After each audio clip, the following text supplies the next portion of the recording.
Hello মা, কি খবর? আজকে কি হচ্ছে বাড়িতে রান্না?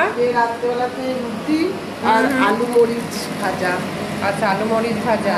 কেন এটা ঠান্ডা লাগলে আচ্ছা, এটা রাত্রে রুটির সাথে খেতে ভালো সুস্বাদু। আচ্ছা, এদিকে কি মরিচটা ওই থেতো করে দেওয়া হবে? মরিচটা থেতো করে তাতে আর একটু ঝালটা একটু ভালো হয় আর একটু মুখে আরো টেস্টটা ভালো হয়, তাই শুকনো না? লঙ্কার গুঁড়ো, গোটা জিরে দিয়ে ওটা নুন হলুদ দিয়ে ব্যাস, আর কিছু না, জাস্ট সর্ষের তেল দিয়ে এটা করা।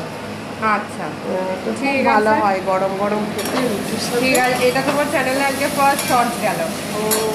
আশা করি বন্ধুরা যারা সবাই দেখবে সবাই দেখবে, চ্যানেলটাকে লাইক করবে, সাবস্ক্রাইব করবে এবং তোমার এই রান্নাটা ওরাও যেন ট্রাই করে দেখো। তো প্রথমে আলুটাকে সেদ্ধ করা হয়েছিল, আলুটা সেদ্ধ করে কুকারে গোটা ছাল সমেত, তারপরে ছাল ছাড়িয়ে, আচ্ছা, খোসা আর কি, খোসা ছাড়িয়ে তারপরে একটু সাদা তেল বা আচ্ছা সরষের তেল, সাদা তেলও দিতে পারে যার সরষের তেল ইচ্ছা। আচ্ছা, গোটা জিরে, আচ্ছা, আলুটাকে নেড়ে একটু লাল লঙ্কার গুঁড়ো, একটু নুন হলুদ আর লাস্টে গোলমরিচ গুঁড়ো দিয়ে ভাজা ভাজা করে গরম গরম খাবেন। এটা ঠান্ডা খাবেন না, দারুণ খেতে লাগে আমার মনে হয়। আমি তো খাই, তার সাথে একটা রুটির সাথে কাঁচা লঙ্কা নেবেন, আচ্ছা, অপূর্ব লাগে।